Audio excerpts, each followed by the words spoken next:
एक बच्चा को देखा वो कमर हिला हिला के बोल रहा है, बुला लीजिए। ये नहीं है, ये जो कुछ आप समझ रहे हैं कि अच्छा काम है, नहीं है ये अच्छा काम। बुजुर्गों की रूहों को आप तकलीफ पहुंचा रहे हैं।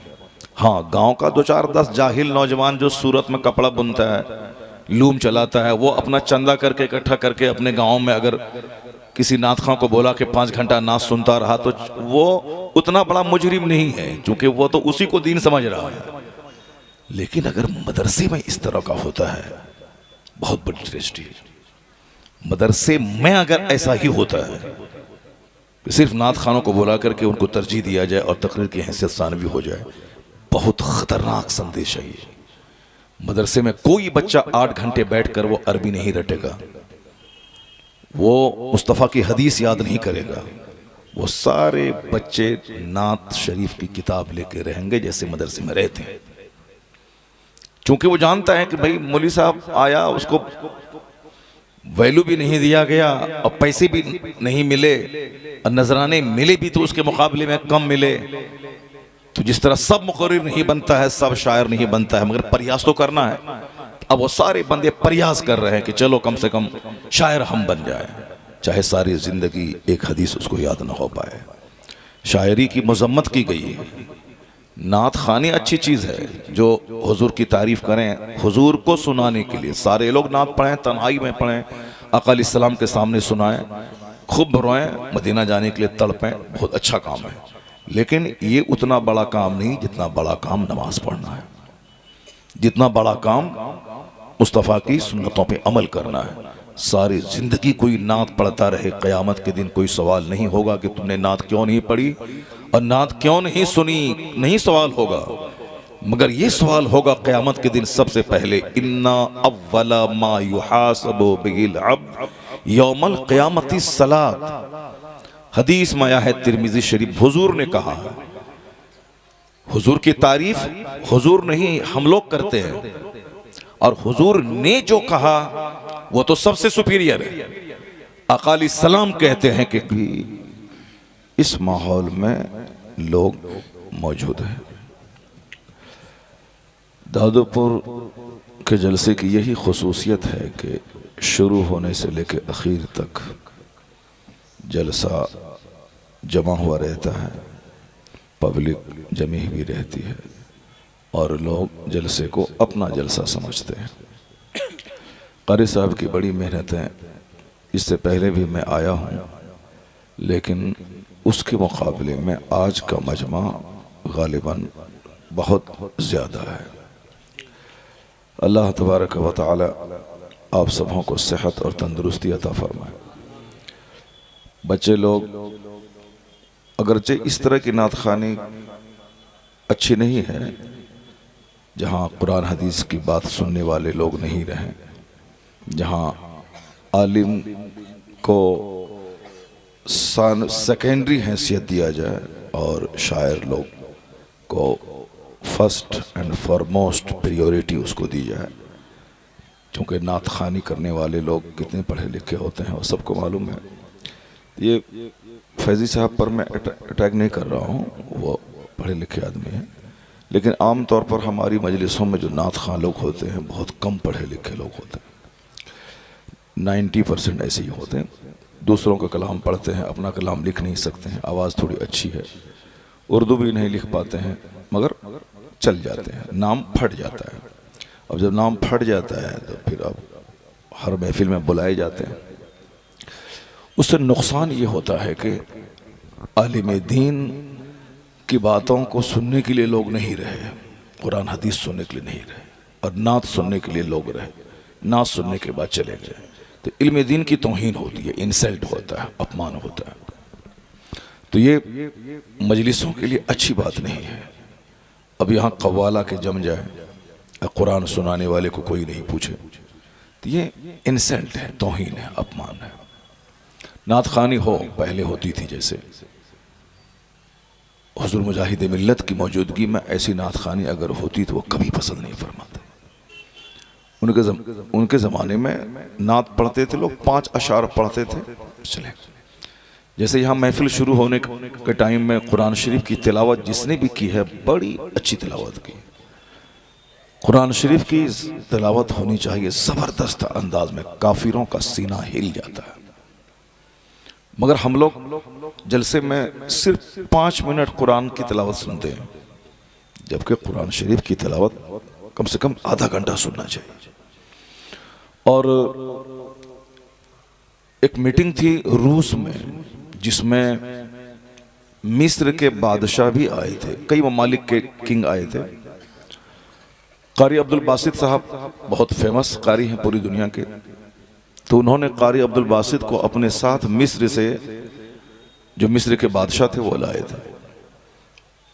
महफिल थी अलग अलग मुद्दों पे, लेकिन महफिल के आगाज में रूस के प्रेसिडेंट से इजाजत लेकर कारी अब्दुल बासित साहब की तिलावत बादशाह मिस्र ने करवाई। रिपोर्ट में ये आया है कि जो बड़े बड़े ममालिक के बादशाह थे, तिलावत सुनने के बाद सब रो रहे थे। अब बहुत सारे लोग कलमा पढ़ के मुसलमान हो गए थे। सुभान अल्लाह, सुभान अल्लाह। कुरान पाक में ऐसी तासीर है कि चाहे बंदा समझे न समझे, अच्छी आवाज में जब तिलावत की जाती है तो सीना नर्म हो जाता है, रोंगटे खड़े हो जाते हैं, आंख से आंसू बहने लगते हैं। ये कुरान शरीफ में आया है कि तक़शइरु मिन्हु जुलूदुल लज़ीना यख़शौन रब्बहुम, जो लोग अल्लाह से डरते हैं उनके रोंगटे खड़े हो जाते हैं। व इज़ा समिअू मा उनज़िला इलर रसूल तरा अयुनहुम तफ़ीदु मिनद्दम। कुरान शरीफ में आया है कि जब वह लोग अल्लाह के कलाम को सुनते हैं तो आंखें आंसू बहाने लगती हैं। तो अब बताइए कि कितना जुल्म हम करते हैं कि जिस कलाम से सख्त सीना नर्म होता है, जिस कलाम के सुनने के बाद कुफ्फार व मुशरिकीन कलमा पढ़ते हैं, जिस कलाम के सुनने के बाद आंखें आंसू बहाती हैं, जिस कलाम के सुनने के बाद जिन्नात और फरिश्ते महफिल को घेर लेते हैं सुनने के लिए, और जिस कलाम के सुनने के बाद जहालत की तारीकी ख़त्म होती है, उसको हमने 5 मिनट का टाइम दिया उस कलाम के लिए। अब बाकी और दूसरे कलाम के लिए हमने 1 घंटे, 1.5 घंटे, 2 घंटे का टाइम दिया।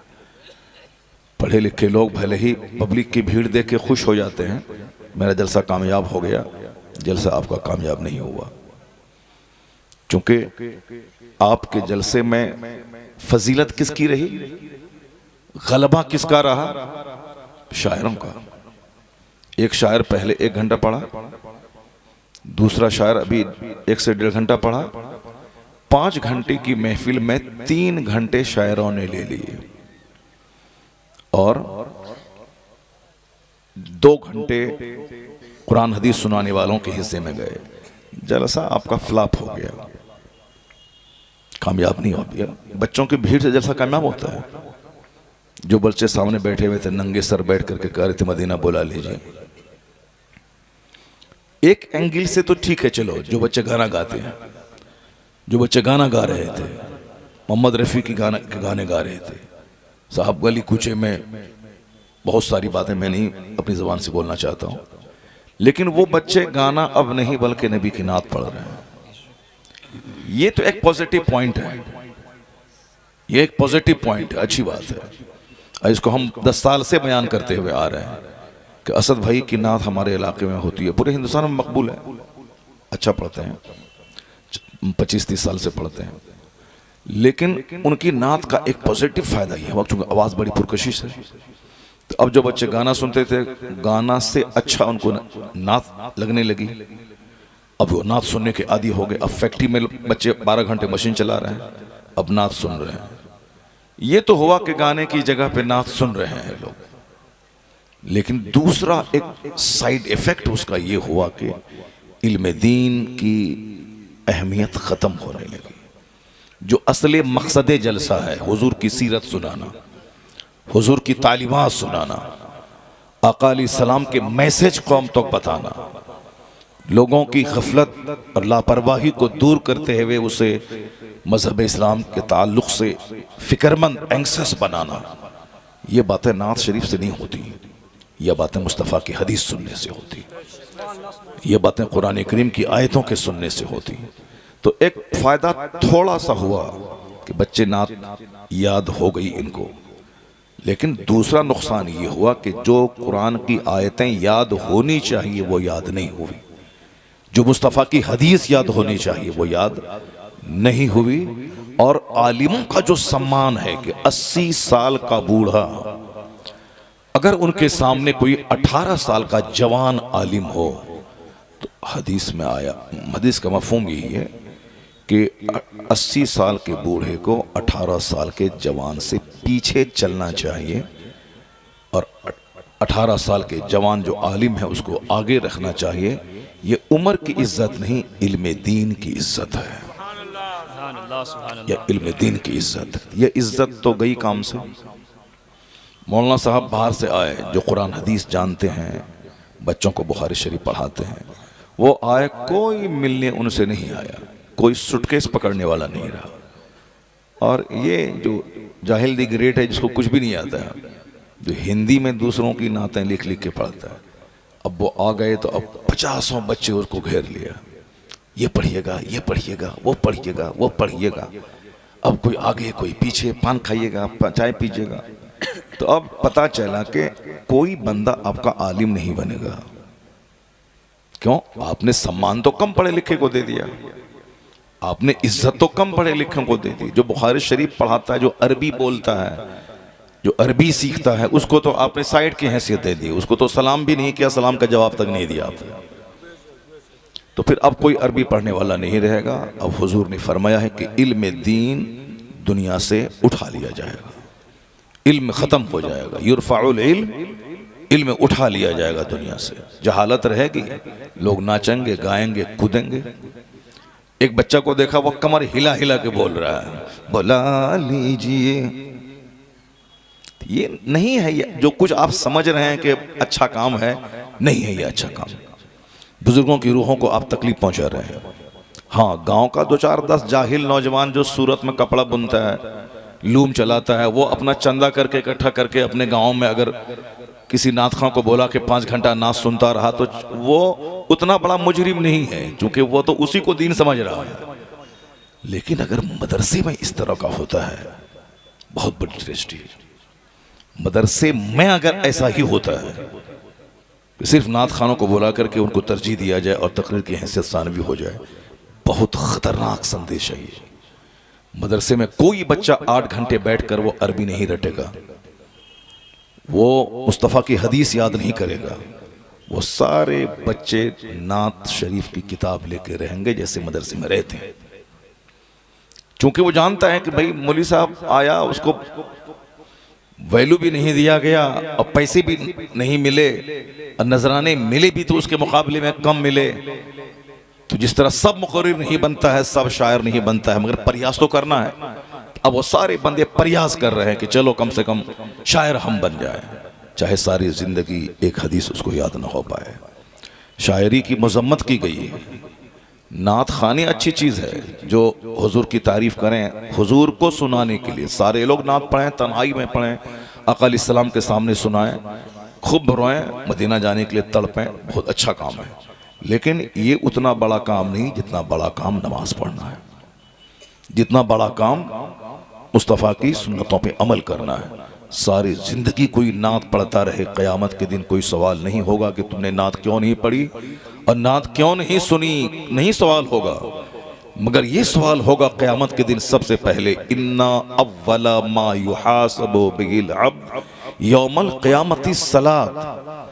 हदीस में आया है तिरमिज़ी शरीफ, हुजूर ने कहा, हुजूर की तारीफ हुजूर नहीं हम लोग करते हैं, और हुजूर ने जो कहा वो तो सबसे सुपीरियर है। आका अलैहिस्सलाम कहते हैं कि क़यामत के दिन सबसे पहला सवाल नमाज का होगा। अगर बंदा नमाज के बारे में जवाब देने में कामयाब हो गया तो फ़क़द अफ़लह व अंजा, ही बिकेम सक्सेसफुल, वो कामयाब हो गया। तो कामयाब कौन है? वो नहीं जो नात सुना चला गया, कामयाब वो है जो नबी की हदीस सुनी और 24 घंटे में से 1 घंटे का टाइम निकाल कर रब्बे करीम की इबादत में लगा दिया। सुभान अल्लाह, सुभान अल्लाह। तो जिस चीज का सवाल क़यामत में नहीं होना है उसके लिए खूब प्रयास है, खूब मेहनतें हैं, और जिसके लिए सवाल होना है उसके लिए कोई मेहनत नहीं है।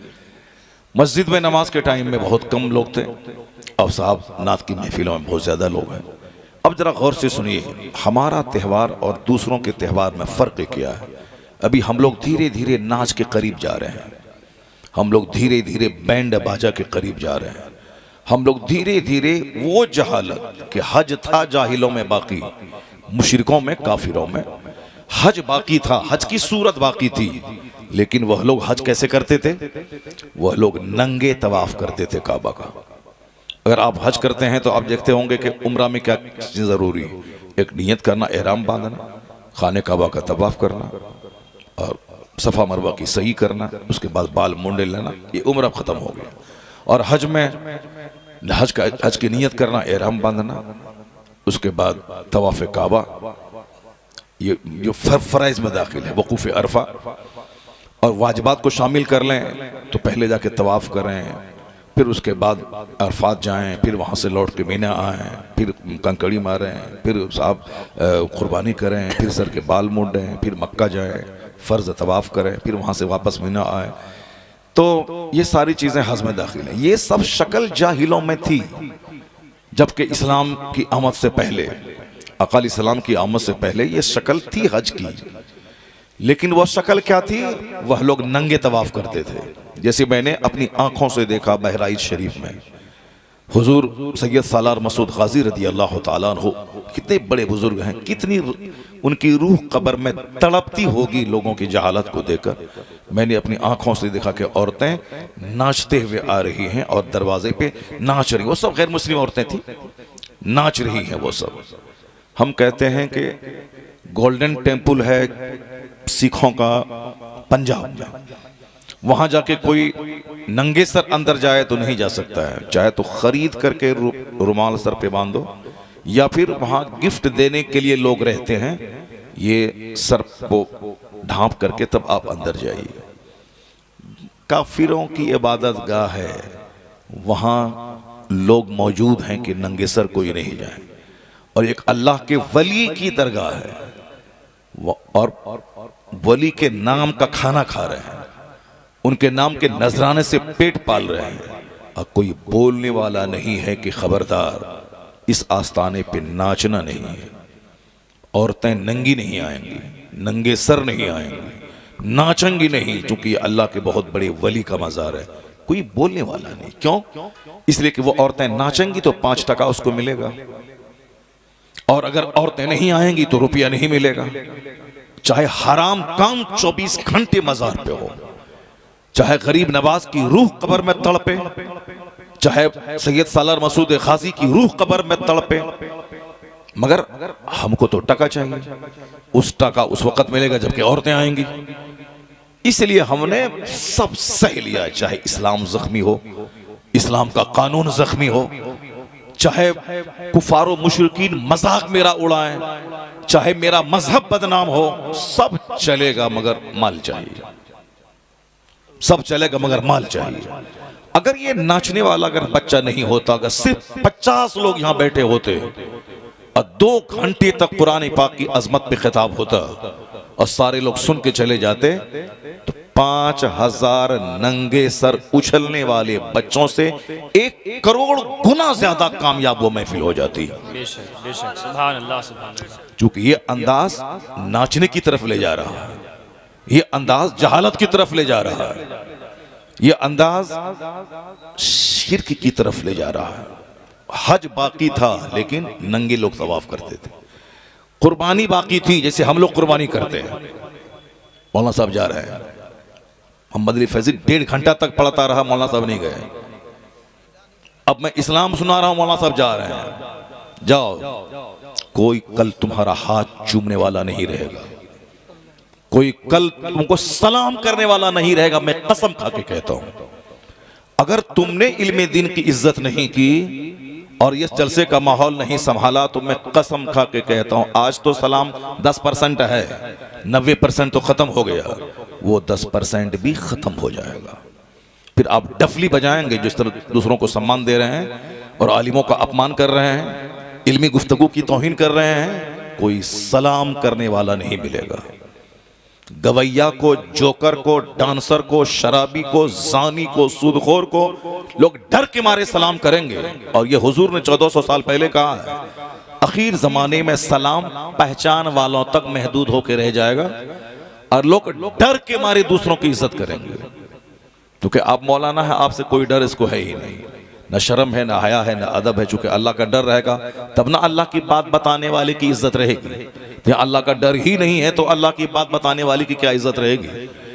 इसलिए जब आप अपनी इज्जत उसके दिल में नहीं डालेंगे तो फिर आप चीखते चिल्लाते रहिए, आपको सलाम तक नहीं करेगा, क्योंकि आपसे इसको कोई खौफ नहीं है।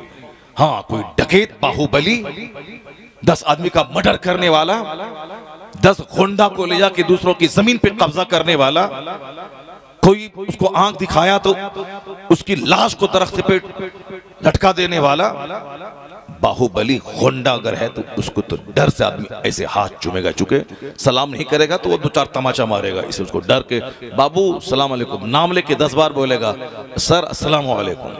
शराबी, पापी, जिनाकार, बलात्कारी, डकैत, दूसरों की जमीन हड़पने वाला हराम खोर, उसको ये सलाम कर रहा है, उसके सामने ऐसे भीगी बिल्ली की तरह खड़ा है। जो नाइबे पैगंबर है, अल्लाह समद, जो आलिम है, डीएम तो छोड़ो भाई, प्राइम मिनिस्टर की कोई हैसियत नहीं है एक आलिम के सामने। बेशक बेशक, सुभान अल्लाह। चूंकि प्राइम मिनिस्टर पूरे हिंदुस्तान का राजा है, वो आज है कल हार गया, सड़क पे आ जाएगा।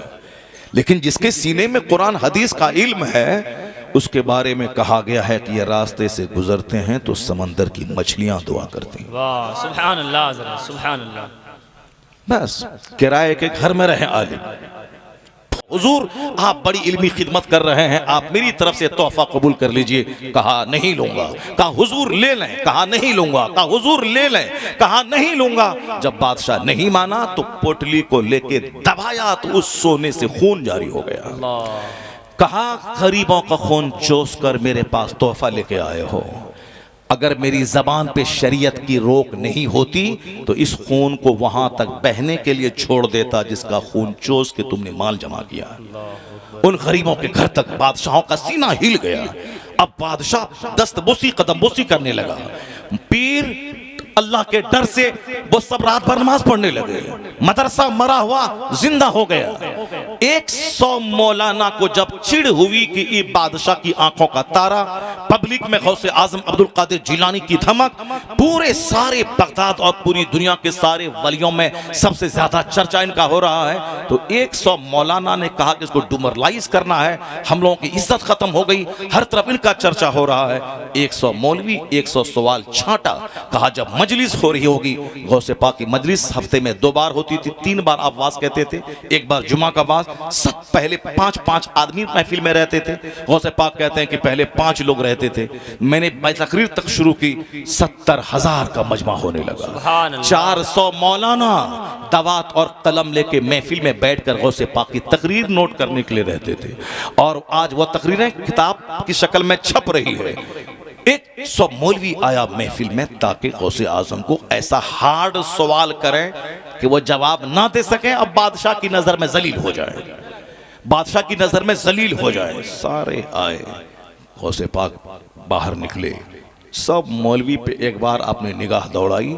सारे मौलवी गरीबान फाड़ने लगे, सर के बाल नोचने लगे, पागल की तरह करने लगे। क्यों? एक निगाह डालकर उनका जो सवाल था वो सवाल ही गायब हो गया और एक लफ्ज अली बा तक याद नहीं रहा। सारे लोग सारे इल्म के चैप्टर को भूल गए। और जब देखा कि सवाल भी याद नहीं आ रहा और अली बा कुछ याद नहीं है, तब पागल हो गए, सर के बाल नोचने लगे। उसके बाद रूहानी ताकत का बादशाह एक एक को सीने से लगाता था और कहता था तेरा सवाल ये है, उसका जवाब ये है, तेरा सवाल ये है, उसका जवाब ये है। इस तरीके से मदरसे को जिंदगी दी, उलमाए कराम को इज्जत दिलाया। खानका मर चुकी थी, उसको जिंदगी दी। बादशाहों के घरों में कुरान पाक की तिलावत का माहौल किया, कायम किया। गौसे पाक फरमाते हैं कि 500 से ज्यादा ईसाई मेरे हाथ पर कलमा पढ़ के मोमिन हुए। 1 लाख से ज्यादा फासिक, फाजिर, चोर, डकैत तौबा करके मुत्तकी और वली बन गए। कहते हैं कि मैं बाहर से आ रहा था बगदाद। हम इस पर फोकस कर रहे हैं कि जो लोग मौलाना के अम्र बिल मारूफ पे तनकीद करते हैं, वाज पे, तकरीर पे, ये तकरीर जो कहते हैं कि तकरीर पीर साहब लोग नहीं करते, झूठा और शरीयत को नहीं जानने वाला जाहिल। सारे पीरों का सरदार हफ्ते में 3 दिन 70,000 के मजमे में खिताब करता था। उनकी तकरीर सुनने के लिए 400 उलमा तबात कलम लेके बैठते थे लिखने के लिए। 1000 किलोमीटर दूरी पे किसी पहाड़ की चोटी पे कोई वली महवे इबादत रहता था, वो वहां से गौसे पाक की तकरीर सुना करता था। वो 1 महीने के बाद जब बगदाद आता तो 400 उलमा की तहरीर से अपनी लिखी हुई तहरीर मिलाता तो एक लफ्ज का फर्क नहीं होता था। गौसे आजम ने तकरीर की है, तकरीर करना मुस्तफ़ा की सुन्नत है। गौसे आजम तो चलो अल्लाह वलियों के सरदार है, पैगंबर आजम तो साहिब शरीयत हैं, नाइब परवरदिगार है, महबूब ज़ी वक़ार हैं, कायनात के मालिक व मुख्तार हैं। हुजूर नहीं होते तो हमें दिन कहाँ से मिलता। मुस्तफ़ा जाने रहमत ने हर जुमा के दिन तकरीर की, और जब भी कोई मौका आता सरकार मेंबर पे चढ़ते तकरीर करते।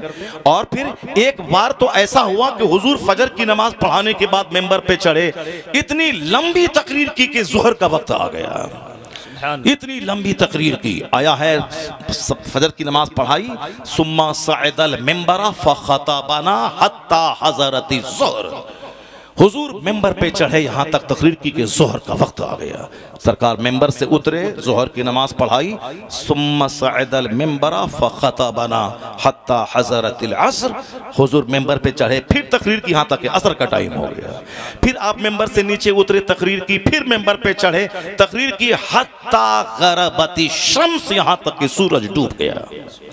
दुनिया का इतना बड़ा स्पीकर कोई नहीं होगा जो फजर के बाद से लेकर दिन के डूबने तक लंबा खिताब करे। जिस तरह मुस्तफ़ा का हुस्न लाजवाब, खूबसूरती लाजवाब, खानदान लाजवाब, माँ बाप लाजवाब, पैदाइश की जगह लाजवाब, आराम गाह लाजवाब, सजदा गाह लाजवाब, अहद लाजवाब, आपका बाल बच्चा लाजवाब, आपका नवासा लाजवाब, आपकी बीवियां लाजवाब, आपके रफ़क़ा लाजवाब, आपके असहाब लाजवाब, हुजूर की सारी क्वालिटी लाजवाब, वहीं हुजूर की खिताबत भी लाजवाब। सुभान अल्लाह हज़रत वाह। कि ना हुजूर से पहले न क़यामत तक कोई ऐसा खतीब पैदा होगा जो फजर के बाद से लेके मगरिब तक खिताब करे। ये दुनिया का इकलौता खतीब मोहम्मद अरबी की ज़ात है। नारे तकबीर, नारे रिसालत, अज़मते मुस्तफ़ा, नारे तकबीर, नारे रिसालत। महाराष्ट्र का रामगिरी जैसा खबीस, ये क्या जाने मुस्तफ़ा कौन है। ये साहब दासना मंदिर में घंटी बजा के 2 रुपया कमाने वाला अति नरसिंह आनंद, ये क्या जाने मुस्तफ़ा कौन है। वो खबीसा मरदूदा नुपुर शर्मा, वो क्या जाने मुस्तफ़ा कौन है।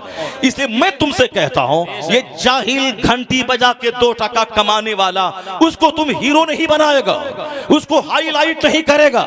ये जाहिल मरदूद की कोई हैसियत नहीं है कि हम 1 करोड़ मुसलमान सड़क पे आ जाए और उनको हीरो बना दें।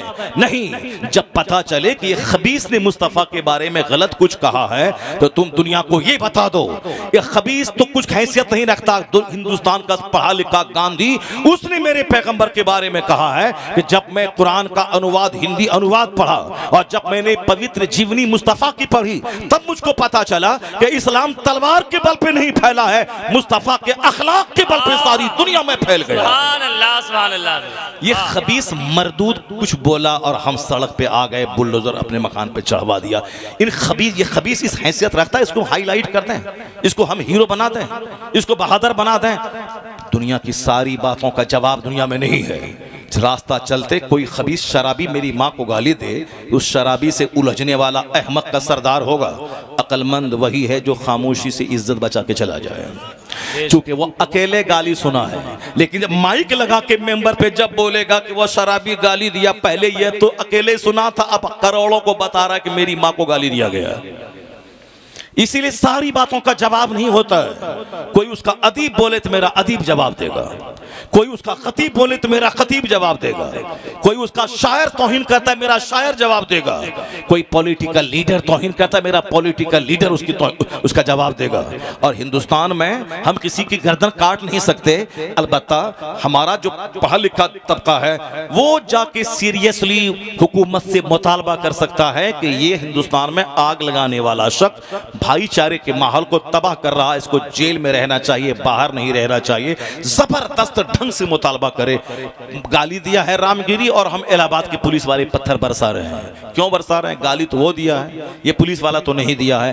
अकल और हिकमत से काम लेना होगा। और जब पता चले कि खबीस मेरे मुस्तफ़ा को गाली दे रहा है, 100 बड़े बड़े दानिश्वरों ने जो मेरे मुस्तफ़ा की तारीफ की है, उन तारीफी कलमों को दरो दीवार पे लिख दे और बता दे कि तुमने मेरे मुस्तफ़ा को गाली दी है। इसी हिंदुस्तान का बरहमन डॉक्टर रामकृष्ण राव, उसने मेरे मुस्तफ़ा को क्या कहा है अब बता दे। उसने लिखा है the personality of Muhammad, it is most difficult to get into the whole truth of it, only a glimpse of it I can catch, what a dramatic succession of this picturesque scenes. वो हिंदू बरहमन लिखता है, ये साहब खबीस मरदूद मेरे मुस्तफ़ा की शान घटाने के लिए दो चार जुमले खिनौने बोल रहा है। एक किताब लिख दी उस बरहमन हिंदू मैसूर का प्रोफेसर, यूनिवर्सिटी का प्रोफेसर, उसकी बात को हाईलाइट कर और दुनिया को बता दे ये जाहिल जो बोलता है, ये जाहिल कुछ नहीं जानता। और ये मैसूर यूनिवर्सिटी का प्रोफेसर मेरे पैगंबर को क्या कह रहा है ये सुने सारा हिंदुस्तान। ये कहता है Muhammad the saint, Muhammad the warrior, Muhammad the statesman, Muhammad the orator, Muhammad the refuge of orphans, protector of slaves, emancipator of women, all these magnificent roles in these departments of human activities, he is alike a hero। यार मौलवी नहीं बोल रहा है, पीर नहीं बोल रहा है, एक गैर मुस्लिम हिंदू ब्राह्मण प्रोफेसर पढ़ा लिखा जिसके पांव की धूल के बराबर रामगिरी और दासना का अति नरसिंहानंद उस रामकृष्ण राव के पांव की धूल के बराबर नहीं है। वो उसने क्या लिखा? वो कहता है मुस्तफ़ा को समझना बड़ा मुश्किल है। मैं जब उनको पढ़ने लगता हूं तो उनके कमालात का इतना चैप्टर मेरे सामने आता है कि मैं भूल जाता हूं कि किसको पढ़ूं। एक लामतना ही सिलसिला है मुस्तफ़ा के औसाफ का। वो कहते ये नबी है, मुअल्लिम है मुस्तफ़ा, मुजाहिद है मुस्तफ़ा, जर्नल है मुस्तफ़ा, दाई है मुस्तफ़ा, औरतों की आबरू के मुहाफिज है मुस्तफ़ा, यतीमों की पनाहगाह है मुस्तफ़ा, मानवता को दास्ता की प्रथा से मुक्ति दिलाने वाले अजीम रहनुमा है मुस्तफ़ा। वो कहते हैं कि नारियों को सम्मान देने वाले हैं मुस्तफ़ा, बेवाओं के रक्षक हैं मुस्तफ़ा, यतीमों की पनाहगाह है मुस्तफ़ा। आगे कहते हैं all these magnificent roles in these departments of human activities he is alike a hero. वो गैर मुस्लिम बरहमन कहता है कि जितने भी एहसानात मुस्तफ़ा के हैं मानव जीवन के हर क्षेत्र में जो योगदान उनका है, जो उन्होंने हमें जीवन पद्धति बताई है, उसको देखकर कहा जा सकता है इस पृथ्वी का लाजवाब इंसान है मोहम्मद मुस्तफ़ा। नारे तकबीर, नारे रिसालत, अज़मते मुस्तफ़ा, अज़मते मुस्तफ़ा। ये खबीस मरदूद घंटी बजा के 2 रुपया कमाने वाला, ये मेरे पैगंबर के ताल्लुक से इतना घटिया उन्होंने जबान से गंदा लफ्ज निकाला है जिसको हम बयान नहीं कर सकते हैं। इसकी कोई हैसियत नहीं। मैं 20-25 साल से इस कोटेशन को मैं पढ़ रहा हूं, बरेली के स्टेज से मैंने पढ़ा था और लगभग हर बड़े इज्तिमात में मैं कहता हूं कि इन रजीलों खसीसों की बातों को सुनने के बाद नर्वस होने की कोई जरूरत नहीं है। हिंदुओं का जो अजीम पढ़ा लिखा आदमी है उसने मेरे पैगंबर को बेमिसल और बेमिसाल करार दिया है। यह तो हिंदुस्तान के लोग हैं, 7 समंदर पार के लोग। जहां कोई हिंदुस्तान का हिंदू या मुसलमान अमेरिका जाके पढ़ के इंजीनियर डॉक्टर बन के आता है तो हिंदुस्तान के 1 करोड़ इंजीनियर पे उसको फौकियत दी जाती है। ये कहां अमेरिका से हार्वर्ड से पढ़ के आया है, ये कैम्ब्रिज से पढ़ के आया है, ये ऑक्सफोर्ड से पढ़ के आया है। 7 समंदर पार के इल्म की धमक तो है, मानना ही पड़ेगा। माइक्रोफोन जिससे हम बोलते हैं, कोई हिंदुस्तान हिंदुस्तानी गुटखाखोर नहीं बनाया है, यह 7 समंदर पार का क्रिश्चियन ईसाई दिमाग जला जला के एक एक मिनट को कीमती समझने वाला वैज्ञानिक इसको बनाया है। हिंदुस्तान में लोगों को चाय की दुकान पे बैठ के गीबत करने से फुर्सत है नहीं कि दिमाग जला के कोई नई चीज कौम को दे देगा।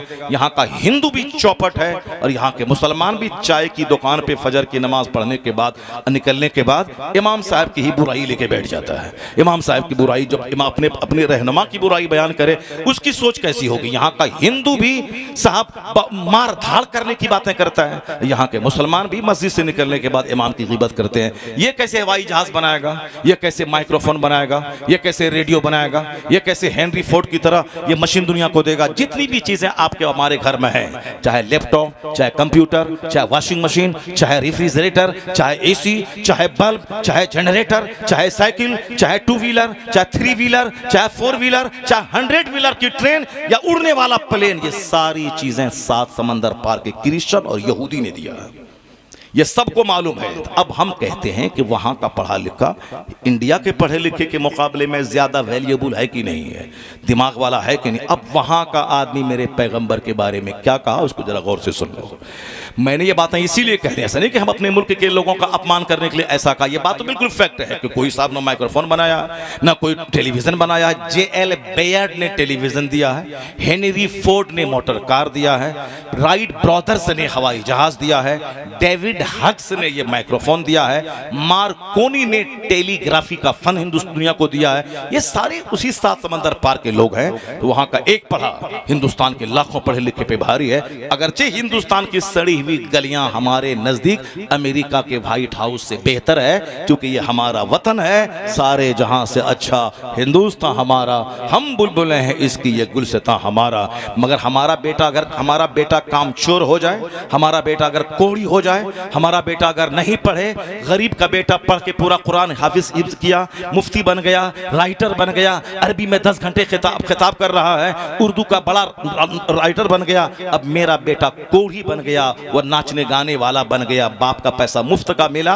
वो अजमेर के मुजाविर की तरह हरामखोर बन गया, अय्याश बन गया। जहां पसीना बहा के पैसा आता है उस पैसे का वैल्यू होता है, और जहां मुफ्त का पैसा बच्चों को मिलता है वो पैसा अय्याश बना देता है। जिस तरह मुफ्त का पैसा जिस मजार के मुजाविर को मिला, ऐसे झाड़ू मारा पैसा कमाया, उसका बेटा का अय्याश होना तय है। अगर कोई बन जाए प्रोफेसर ऑरेटर अलग बात है, तो हमको तो बोलना पड़ेगा। गरीब का बच्चा मुफ्ती हाफिज कारी आलिम बन के वो ग्रेजुएट बन गया, PhD की डिग्री हासिल करके डॉक्टर भी बन गया, हमारा बेटा सबसे उससे ज्यादा आराम मिला, खाने की तकलीफ न, पीने की तकलीफ न, पहनने की तकलीफ, मगर ये काम चोर कोढ़ी बन गया, उर्दू भी ठीक से नहीं आती है। तो इसका मतलब है कि हम अपने बेटे का दुश्मन है, हम अपने बेटे की तौहीन कर रहे हैं। उसी तरीके से समझ लें कि हम इंडियन हैं, इंडिया के जर्रे जर्रे से मुझको प्यार है, लेकिन अगर हमारा आदमी हो जाए काम चोर, शराबी, दूसरों को सताने वाला, कीचड़ फेंकने वाला, और अमेरिका का आदमी का मोबाइल लैपटॉप हम लेके चलें वहां का,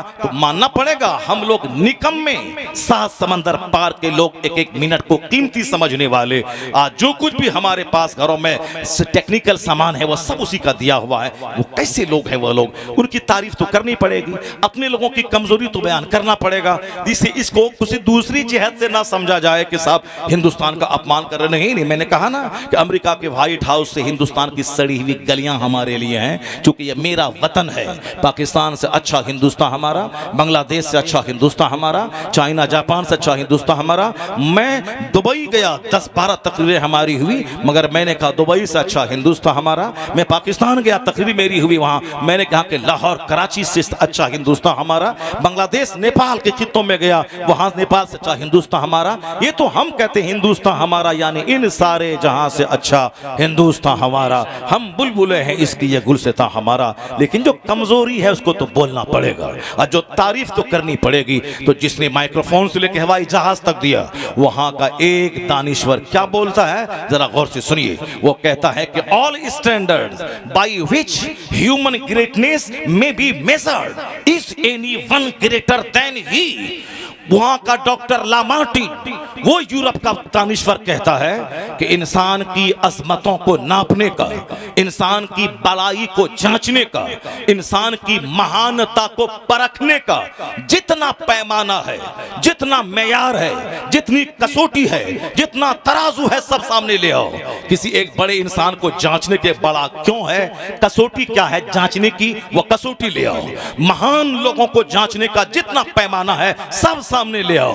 वो कहते हैं सारे पैमानों को लाके जांचो और देखो कि इस पृथ्वी का सबसे महान नतम इंसान कौन है। तो डॉक्टर लामार्टिन कहते हैं is any one greater than ही।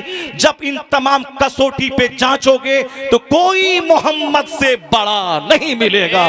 सबसे बड़े हैं मुस्तफा जाने रहमत। इसलिए आला हजरत ने 100 साल पहले कहा, न कोई प्रोफेसर बड़ा, न दानिश्वर बड़ा, न वैज्ञानिक बड़ा, सबसे आला व औला हमारा नबी, सबसे पाला व वाला हमारा। नारे तकबीर, नारे रिसालत, अज़मते मुस्तफा, अज़मते मुस्तफा, नारे तकबीर, नारे रिसालत। चूंकि मेरा टॉपिक अभी ये नहीं है, वरना एक दर्जन दुनिया के दानिश्वरों का कौल नकल करके मैं आपको बता देता कि ये दो चार घटिया किस्म के लोगों ने क्या बोला है और दुनिया के बड़े बड़े दानिश्वरों ने क्या कहा है। उन सबों के कोटेशन में आपके सामने बयान करता। मैं सिर्फ दो ही बयान किया हूँ, एक हिंदुस्तान के एक ज़बरदस्त बड़े पढ़े लिखे हिंदू का, और एक 7 समंदर पार के एक बहुत बड़े दानिश्वर, बहुत बड़ी शिक्षित शख्सियत का। इसी से आप समझ सकते हैं कि दुनिया भर में मेरे मुस्तफ़ा के प्रशंसकों, मुस्तफ़ा के तारीफ़ करने वालों की कितनी बड़ी संख्या दुनिया में मौजूद है। अभी इसी 1 साल के अंदर में जो यहूदी बोला था कि मैं गाज़ा को मिटा दूंगा, यहाँ के हमारे खिलाफ लड़ने वालों को मैं काट दूंगा, 3 दिन में काट दूंगा, फना कर दूंगा, लेकिन गए गुजरे माहौल में भी 1 साल 3 महीने होने जा रहे हैं, मगर हमास जिंदा है, वहाँ के कलमा पढ़ने वाले जिंदा हैं, मिटा नहीं पाया है। इसराइल का मतलब अमेरिका, अमेरिका की कॉलोनी है वो। अमेरिका की मर्जी के बगैर इसराइल पेशाब पखाना तक नहीं कर सकता है। उनके सारे थाट से लेकर के सब बमबरशक विमान तक सब अमेरिका के हैं। अमेरिका ही उसकी पुष्ट पनाही कर रहा है।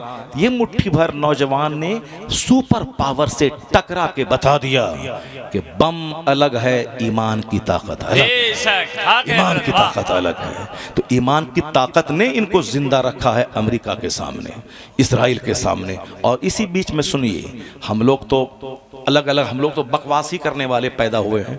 बकवास करते हैं आलिम के खिलाफ, पीर के खिलाफ, मौलाना के खिलाफ, सब बकवासी करते हैं हम लोग। जो गलत है गलत के खिलाफ बोले, जो अच्छे लोग हैं उसकी तारीफ करें। नहीं, एक नेता उसके खिलाफ, मौलाना उसके खिलाफ, सबके खिलाफ। इसराइल के समर्थन में हिंदुस्तान के बहुत सारे लोग बोलते हैं, और साहब सऊदी अरब के खिलाफ, फलां के खिलाफ। इनको कुछ कोई काम है नहीं तो चलो खिलाफ बोलो, तनकीद करो, अच्छाई तो बयान करना नहीं है। लेकिन सुनिए, हमारे बहुत सारे लोग, अपने लाखों बच्चे शहीद हो गए, वो बच्चे दाने दाने को तरस रहे हैं जो लोग जिंदा हैं, मगर आज तक उनकी औरतें इस फिलिस्तीन छोड़ के नहीं गई, यह सोच करके कि शहीद होंगी यहीं पे, मेरे बच्चों का खून रंग लाएगा, आज नहीं तो कल क़िबले अव्वल हमारा आज़ाद होगा। 70 साल से वो सब्र कर रही हैं, बच्चे को क़िबले अव्वल की आज़ादी के लिए पैदा कर रही हैं। कोई दूसरा मुल्क होता तो सारे फिलिस्तीन छोड़ के भाग गए होते, वो मुल्क छोड़ के भाग गए होते, लेकिन नहीं। तो उनके सब्र, उनकी इस्तिकामत, उनकी ईमानदारी को देखकर इसी 1 साल के अंदर में हजारों क्रिश्चियन अमेरिका और यूरोप के कलमा पढ़ के मुसलमान हो गए, हजारों। अभी आप व्हाट्सएप पे देखेंगे एक हिंदू का स्टेटमेंट ये था, पढ़ा लिखा आदमी, जो साहब वो न्यूज से रिलेटेड आदमी है, जर्नलिज्म से, वो बयान दे रहा है कि 2015 से लेकर 2015 से लेकर 2020 यानी 5 साल के अंदर में दुनिया भर में 30 लाख गैर मुस्लिमों ने कलमा पढ़ के इस्लाम कबूल किया। 30 लाख। और उन्होंने अपने हिसाब से रिपोर्ट दिया है कि दूसरे लोगों ने हिंदू मत को कबूल किया है ये सिर्फ 13,000, सिर्फ 13 या 30,000, 13,000। 5 साल में 13,000 दूसरे लोगों ने हिंदू मत को कबूल किया है। 30 लाख गैर मुस्लिमों ने इस्लाम कबूल किया है। आप तो वहाँ के बच्चों का दर्द सह के नमाजी नहीं बन पाए, तिलावत नहीं कर पाए। आप तो जबान ही लंबी है, इसीलिए से वहाँ पे जाके हम नहीं लड़ सकते इसराइल में। कम से कम हमारे हाथ दुआ के लिए खड़े हो जाएं, सीने पे हाथ रख के बताइए कभी आप मस्जिद में जाके तौबा करके कहा इलाही मेरी बदअमली की वजह से मेरे भाई परेशान हैं, अब मैं तौबा करता हूँ, अब मैं नमाज पढ़ूंगा, नमाजी बनूंगा, गुनाह छोड़ दूंगा, मेरे अल्लाह मेरे भाई पे रहम फरमा दे। फिलिस्तीन में अगर 200 करोड़ मुसलमानों के हाथ अल्लाह के सामने उठ गए होते तो ये दुआएं मकबूल होती और यहूदी जल्दी जलील और रुस्वा हो जाता और किबले अव्वल आजाद हो गया होता। लेकिन गुटका छूटा नहीं, पान छूटा नहीं, अखबार छूटा नहीं, नमाज पढ़े नहीं और दुआ कभी बढ़ी नहीं। दुआ से तकदीर बदल जाती है, मगर मुसलमानों ने दुआ ही नहीं की, बस एक बम गिरा ऐसा हो गया। इसके अलावा बदन में कोई हरकत नहीं पैदा होगी कि मैं तौबा करूं, अपने रूठे हुए रब को मैं मनाऊं, रब को राजी करूं, रब के सामने रोऊं गिड़गिड़ाऊं, अपने भाई की तकलीफ को मैं महसूस करूं। नहीं, हमारी फजूल खर्ची शादी में बढ़ती रही, अकीका खतना वलीमा में फजूल खर्ची बढ़ती रही, बर्थडे पार्टी में क्रिश्चियनों की तरह केक कटता रहा, मौलाना का मजाक उड़ा उड़ा के डीजे मस्जिद के सामने बजता रहा। एक हिंदू डीजे बजाता तो राइट हो जाता कि मेरी मस्जिद के सामने डीजे बजाता है, मगर मुसलमान वहां डीजे बजा रहा है, कोई बोलने वाले कौन बोलेगा? मौलाना बोलेगा तो मौलाना को भगा देगा मस्जिद से। अब दूसरे लोग बोलेंगे तो कमजोर हैं, ये मालदार पार्टी है, ये मालदार लोग उसको डांट डपट करके 2-4 तमाचा मार के चेहरा लाल कर देंगे। अब वहां राइट दंगा तो होगा नहीं, चूंकि मुसलमान बजा रहा है। कोई हिंदू बजाता तब ना उसकी मुखालफत में हम आ जाते, मस्जिद के सामने डीजे मत बजाओ, ये कर देंगे वो कर देंगे, दंगा हो जाएगा। मुसलमान बजा रहा है, मुसलमान बैंड बाजा बजा रहा है, क्या होगा इसका? हमारा त्यौहार तो ऐसा था कि ईद के दिन 6 नमाज, रोजाना 5 नमाज, ईद के दिन 6 नमाज, बकरीद के दिन रोजाना 5 नमाज, बकरीद के दिन 6 नमाज। उनके त्यौहार में है चंदा करना, शराब पीना, नाचना गाना। हाँ, हमारा त्यौहार तो है कि ईद के दिन डेली 5, ईद के दिन 6, रोजाना 5, बकरीद के दिन 6, रोजाना 1 टका दें ना दें, मगर ईदगाह जाने से पहले सदका फित्र निकाल कर अपने गरीब भाइयों के कपड़े और सेवई का इंतजाम कर दें।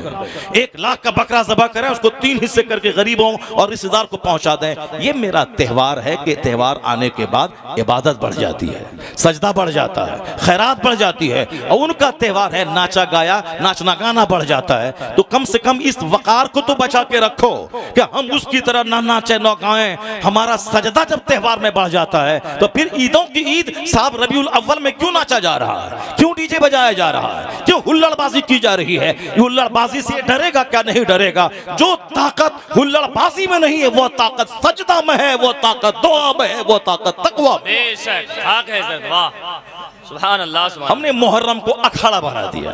मुहर्रम में हमारा भी बच्चा शराब पीता है और साहब वो चंदा करके ताड़ी पीता है, शराब पीता है, नाचता गाता है। अब उनको कहने का मौका देता है कि हम जिसके खिलाफ थे तुम भी तो वही काम कर रहा है, तुम भी नाचता गाता है। मुहर्रम का त्यौहार ये नाचने गाने का त्यौहार था, ये शराब पीकर लाठी भांगने का त्यौहार था। ये सब्र का, इस्तिकामत का, यकीन का, शहीद आजम की जबरदस्त पर्सनालिटी से लोगों को रूशनास कराने का, हुसैन आजम की कहानी, उनके बाल बच्चों की सब्र की कहानी, इस्तिकामत की कहानी, बहादुरी की कहानी, सारा कुंबा लूटा के इस्लाम बचाने की कहानी। हाय वाला हुसैन नहीं, मुझे फख्र है हुसैन पर, मेरा रहनुमा हो ऐसा, मेरा जबरदस्त रहनुमा जो लाशों के अंबार पे भी जुल्म के सामने झुका नहीं, गर्दन कटा दी, मुस्तफा के दीन को कटने से बचा लिया। सुभान अल्लाह, सुभान अल्लाह। जो मामला शरीयत का था उसको हमने खेल बना दिया, हिंदुओं का देखा देखी। जो मामला इसार का था, सब्र का था, इस्तिकामत का था, बहादुरी का था, हुसैन आजम को सारी दुनिया में सबसे जबरदस्त फातेह बनाने का था, हमने उसको मजलूम और बेकस बेसहारा बना के रख दिया। अब हमारा त्यौहार इस नाचने का त्यौहार नहीं, इबादत बढ़ जाती है, खैरात बढ़ जाती है, बहुत सारी बातें दिमाग में हैं। अलबत्ता जो हालात हमारे हैं वो सब जहालत की तरफ जा रहे हैं। तौबा करना होगा, बचना होगा, आलिम दीन को सम्मान देना होगा, इल्मी गुफ्तगू की कदर करनी होगी। आलिम दीन भी इंसान है, अगर उससे कोई ख़ता हो जाए उनकी ख़ता को हाईलाइट नहीं करना है, उनके बेनिफिट्स को देखना है कि हम 25 साल में नमाजी बने हैं, ये आलिम 5 साल की उम्र से ही नमाजी है, इस माना कर ये हमसे करोड़ों गुना बेहतर है। और हम 1000 एकड़ ज़मीन के मालिक बन जाएं तो मालदार, ताजिर, बिजनेसमैन, कैपिटलिस्ट उद्योगपति ये किराए के घर में भी रहें तो भी नाइब रसूल कहलाते हैं। सुभान अल्लाह, सुभान अल्लाह। इमाम को अगर नौकर समझ के देखेंगे तब तो सारी जिंदगी इमाम को डांटते रहेंगे, लेकिन अगर नाइब रसूल समझ के देखा तो अब अरबपति होने के बाद भी उनका हाथ चूमे के कहेंगे कि हम चाहे जितने खरबों के घर बना लें मगर तेरा मुकाबला हमसे हो ही नहीं सकता है। क्यों? जिस पैगंबर का मैं कलमा पढ़ता हूं तू उसका नाइब बन के मेरी रहनुमाई कर रहा है। सुभान अल्लाह, सुभान अल्लाह। तो सोच बुलंद रखिए, सोच अच्छी रखिए, अपने आलिमों को सम्मान दीजिए और जहालत की तरफ जाने वाला जितना काम है उससे बचते रहिए। और सुनिए, लास्ट में हदीस बताऊं फिर मैं ख़त्म करता हूं। बातें तो बहुत सारी दिमाग में थी और समझ सोच के आया था कि मजमा बड़ा ज़बरदस्त है, अब बच्चे बच्चे तक मेरा पैगाम पहुंच जाए। अगरचे 1 घंटे से मैं पैगाम ही पहुंचा रहा हूं, 1 मिनट बर्बाद नहीं किया है, मगर जब सारे लोग सुन लिए होते तो और ज़्यादा अच्छा होता, और भी टाइम मिलता 2 घंटे का तो और थोड़ा ज़्यादा बयान कर लिए होते। बस आखिरी बात जहाँ से मैंने शुरू किया था, आका अलैहिस्सलाम ने क्या फरमाया है? फरमाते हैं कि एक ज़माना ऐसा आएगा कि इल्म उठ जाएगा। तो हज़रत ज़ियाद बोला कि हुजूर कैसे इल्म उठेगा? कैफ़ युरफ़उल इल्म? मैं पढ़ूंगा, बच्चों को पढ़ाऊंगा, मेरा बच्चा अपने बच्चों को पढ़ाएगा, फिर इल्म कैसे उठ जाएगा? कैसे इल्म उठेगा? मैं कुरान पढ़ूंगा, अपने बच्चों को पढ़ाता हूँ, मेरे बच्चे अपने बच्चों को पढ़ाएंगे, वो अपने बच्चों को पढ़ाएंगे, ये सिलसिला जारी रहेगा, फिर इल्म कैसे उठ जाएगा? सरकार हुजूर फरमाते, ए ज़ियाद, मैं तुझको मदीने का फ़क़ीह समझता था, मैं तुझको मदीने का फ़क़ीह समझता था, मगर तू ऐसी बातें बोल दिया। हुजूर फरमाते हैं, तेरी माँ तुझ पर रोए, क्या बात तुम बोल के रख दिए ज़ियाद। मैं तुझको तो समझता था मदीने के बड़ा फ़क़ीह हो, तुम बड़े आलिम हो, अब तुम मेरी बात समझ नहीं सके। मैं क्या कहना चाहता हूँ, मेरी मुराद तुम समझ नहीं पाए। ये अरब का मुहावरा है, सकलत का उम्म का, तेरी माँ तुझ पर रोए, तेरी नाक मिट्टी में मिल जाए, ये अरब का मुहावरा है। तो हुजूर ने कहा कि ज़ियाद, तेरी नाक मिट्टी में मिल जाए, क्या तुम बोल के रख दिए? मैं तो तुमको बड़ा अच्छा आदमी समझता था कि तू मदीने का फ़क़ीह है। वो कहने लगे हुजूर के, ए ज़ियाद, ये यहूदी तौरेत नहीं पढ़ते हैं, ये नसरानी इंजील नहीं पढ़ते हैं, मगर कहां चले गए? यहूद व नसारा जलील क्यों हो गए? क्यों? पढ़ते हैं मगर उस पर अमल नहीं करते हैं। ये यहूदी नसरानी तौरेत और इंजील पढ़ते हैं मगर उस पर अमल नहीं करते, अमल नफ्स पर करते हैं, नफ्स जो कहता है वो। यही हाल मुसलमानों का होगा। हुजूर के कहने के मतलब था कि लोग कुरान पढ़ेंगे, अमल नहीं करेंगे, इस तरीके से जलील और रुस्वा हो जाएंगे। कुरान पढ़ेंगे, अमल नहीं करेंगे, इसलिए ये जलील और रुस्वा हो जाएंगे। ये दाढ़ी लंबी है, जुब्बा लंबा है, नमाजी गायब है, नमाजी गायब है। क्या मतलब? जबरदस्त अंदाज में कुरान पढ़ा, नमाज उस पर अमल नहीं। साहब मंतिक फलसफा झाड़ रहे हैं, फला ने ये कहा, फला ने ये कहा, फला ने ये कहा, फला ने ये कहा, और बैठ के रह गए, नमाजी गायब है। ये है, कुरान पढ़ेंगे, अमल नहीं करेंगे, जलील और रुस्वा हो जाएंगे। तो जो हमारा एक्टिविटीज़ है, ये एक्टिविटीज़ जहालत की तरफ ले जा रहा है। जो नातखानी का माहौल, जो उर्स का माहौल, जो कव्वाली का माहौल, फिर कुछ दिन के बाद 12वीं के जुलूस में औरतें भी आएंगी और कहेंगी तुम्हारा ही नबी है कि मेरा भी नबी है। तुम बोलेगा 16 नबी, तो हम भी तो बोलेंगे, हम क्यों पर्दे में रहे? तो आप बोलेंगे हाँ बात तो सिख बोल रहा है, इनका भी तो नबी है, चलो तुम भी आ जाओ। वो शुरू में 2-4 साल नकाब पहन के आएंगे, उसके बाद फिर वही जो वहाँ हुआ, कहाँ बहराइच शरीफ में जो हमने देखा अपनी आंखों से, वही यहाँ भी होगा। मेरा नबी आया, मेरा नबी आया, फिर वो भी नाचेंगे। फिर क्या है, नौजवानों का जो धमाल मचेगा, जो हो रहा है मज़ार पे, हर जाहिलाना उर्स के मौके पर 10-20 बच्चियों की आबरू रेजी होती है, इस्मत फरोशी होती है। हमने अभी 15 दिन पहले एक उर्स में गए, कहा हजरत, हालांकि कोई किसी ने बोला नहीं था, कहा हजरत आपने सच कहा, यहाँ हर उर्स के मौके पर कम से कम 10 लड़कियां भागती हैं। ये माहौल का जा रहा है जहालत की तरफ। मदरसा को फ़रोग़ देना होगा, आलिम दीन को सम्मान देना होगा, इंसान बनाने की फैक्ट्री है ये मदरसा।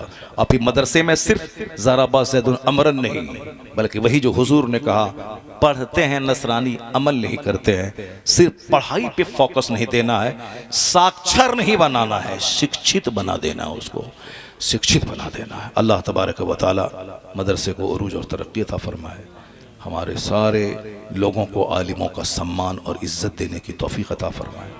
जो जो हरकतें जहालत की तरफ ले जाने वाली हैं उससे अल्लाह बचने की तौफीक अता फरमाए। आमीन। वाखिर दाअवाना।